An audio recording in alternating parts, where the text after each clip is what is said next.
Vart, Hi. at what moment did you decide that you just had to become a musician?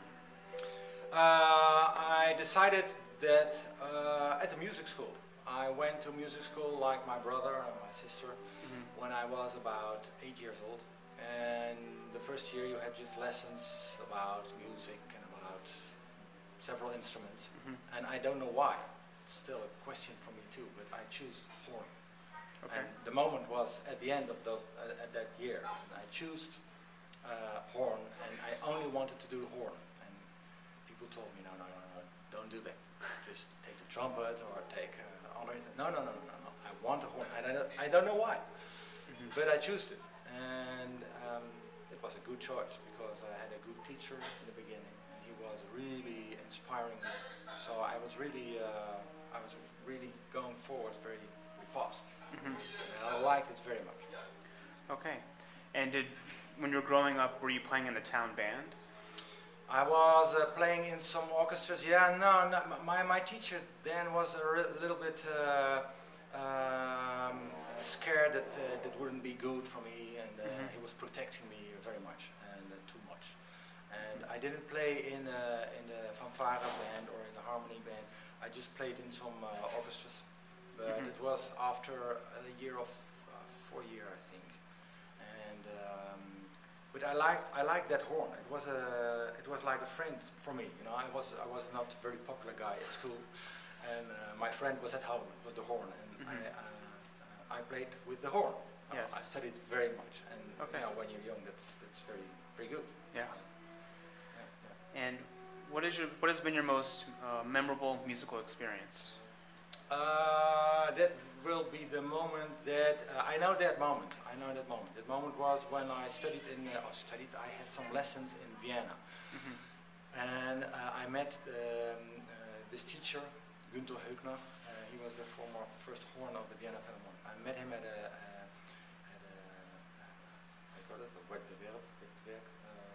competition. And we won that with a horn quartet. And he asked me, well, come to Vienna, and I will show you something, and I will teach you something. And I went to him several times a year, and then he showed me everything. So he taught me during the days, and in the evenings he took me to his work, the opera. And he said, well, you go here, sit here in the pitch, in the orchestra, and just listen, and then you will learn the most. And that was true. You were able to sit in the orchestra, in the horn group. It was really unbelievable. You heard everything. You could just feel how the orchestra worked, and that was really a big experience. And the first time he took me, it was with a rehearsal of the Vienna Philharmonic, and it was a very simple. It was a Mendelssohn symphony, the Italian symphony, and it was very simple. There's no horn solo, no, and they started with just string orchestra, and when they started, I was just like, it was incredible. I'm not very emotional, but I could cry at that moment. It was so beautiful. The orchestra is so powerful that it was. I think it was the most memorable moment. Yeah. Okay. It was a great moment. And every week you're performing, and I'm wondering, what is it about music? What is it that motivates you every week to go back on stage?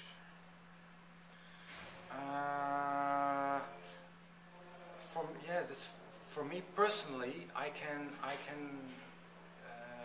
tell with music. I can tell the audience anything. I'm not a very good talker, you know, in public. When you have an interview with me like now, it's very. I don't like that.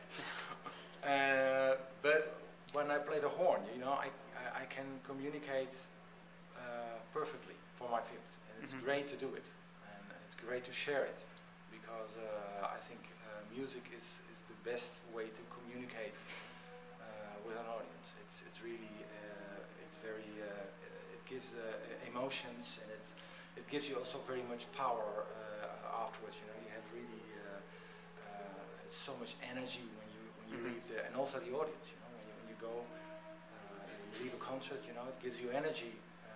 So I think that's my motivation, and I don't think there's ever one concert where I went to which I said, well, I don't like it, or a concert you went to go see. No, to play.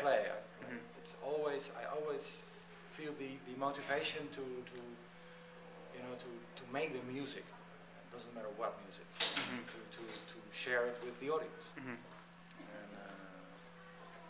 well, the sharing with the audience is, I think, the most important thing.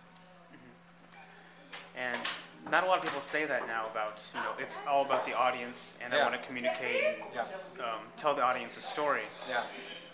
Is it different for you, maybe, whether you're playing in a pit orchestra or on stage with an orchestra, or maybe even as a soloist or in a chamber ensemble group? Does that communication aspect change? The communication with when you are in a pit with a ballet, it's different, because you don't hear anything.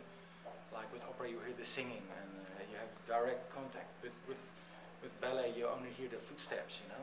And I can't communicate with footsteps. It's very difficult. So you have to be in line with the conductor, and that's strange.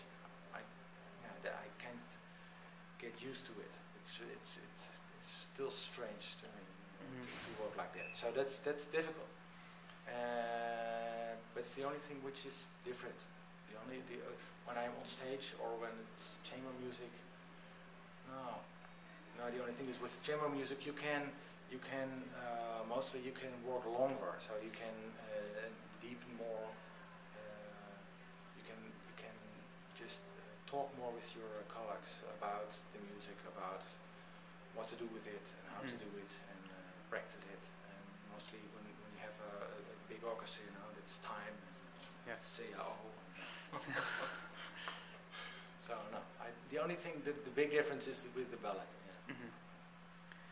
And what do you think music organizations can do better to grow and cultivate their audience? A lot.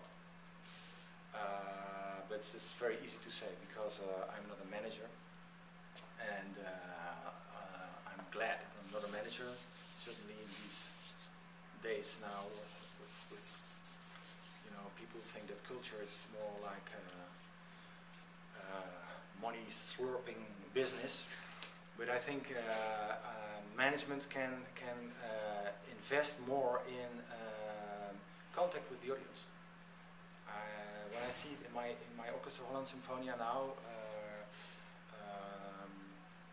I don't think the orchestra, the audience knows exactly what the orchestra is doing, and I think that they like to have more communication. So it's not that I have to talk with them after the concert every time, but I don't think we know what the audience is moving to go to our concerts, or I don't know why they come. I don't know what they like. I don't know, and I don't have to change my programs when they like Beethoven. I have to play Beethoven. I don't mean that, but you know, when you don't have any contact, you don't know what they like, or you don't know what they do not like, and I think that's very important. And I'm sure that there are lots of things you can learn as a manager when you really listen to your audience. But do you think, as musicians, we have some sort of responsibility in that as well? Sure. Yeah. Sure. It's not about you; it's about music, and it's about giving it to the audience. And they come to listen to beautiful music, and you make it, but it's music from a composer, so it's not yours. It's from the composer, and you just you perform it, and you give it to the audience. And I think also musicians have to know what's in the mind of the audience, what drives them to go to you, or how can you even challenge them more, you know, with strange programs, with different sorts of music they don't know, but then you can challenge them. And when you don't have any contact with them, you know, that's killing. Just playing your thing, it's all about you, that's killing. So when we don't know anything about our audiences, we don't know what's motivating them, we don't know what their likes or dislikes are, it's much more difficult for us to even, how do we grow as musicians, where do we go to challenge them? with Yeah, things I think it's sort of, you have a connection with Hele the audience. allemaal. Het is nog een half uur voor het aanvang van de voorstelling. Half uur voor aanvang. Communication with the audience. Good evening, everybody. This is your half-hour call. Half hour till Goethe. Thank you. So yeah, I think you have the responsibility, and you have to really challenge your audience, and you don't have to do what I think, what I want. Right. You have to be in contact with you have a relationship with them. So in any relationship, you have to be in contact, to know what's in their mind, and also good for the audience to know what's in your mind. Why do you perform this, or how, or maybe that's and how to do that? I don't know. That's not up to me now. I don't think I have the answer to that. And I hope managers will work hard to offer that to the audience, because they need it. Is there anything you would like to change about the business of music? Change.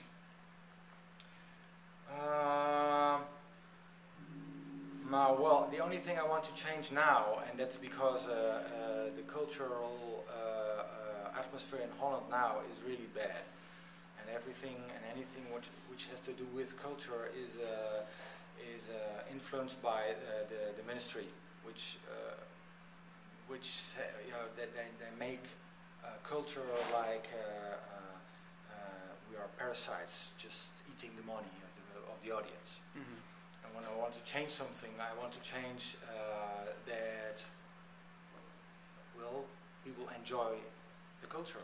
People enjoy music and don't think it as, well, there's thousands of euros on money, government money, going to the orchestra tonight, or just enjoy it. I think there are lots of countries where people really enjoy going to the concerts. Experience something new, and I think when we can achieve that, first step, that's the first step. I think we need that, just making people happy, and make an atmosphere where people see that they can come to concerts and enjoy. I think that's simple. It seems like in the Netherlands, the government has been very involved in one way, creating this very cultural society in the beginning, especially with all these town bands. I talk about that a lot. It's like every town has their own band or fanfare orchestra. And as I'm talking to all these professional musicians, that was very, very important to them. And it seems we don't want the government to lose sight of what even the little things can do in society. It was just written recently about Gunther Schuller. One of the main reason he became a composer and changed, a lot of what he changed was he saw the Disney movie Fantasia. And he said from that point on, he said, I saw that movie when I was a little kid. He said, I'm going to be a composer. That's great, eh? But the cultural education for children and on high schools also, on secondary schools, is so bad in Holland. So people don't know what music is, or how you can enjoy your music. My children are in school, and they are lucky when there is a teacher who plays a guitar and can play one tune. And otherwise, when there's so they don't learn any music. They don't learn how to enjoy music, just listening to radio or television. And that's not all. That's something, but they really have to know more about it. And we can give it to them. But you need money for that. Thank you, Bart. Thank you.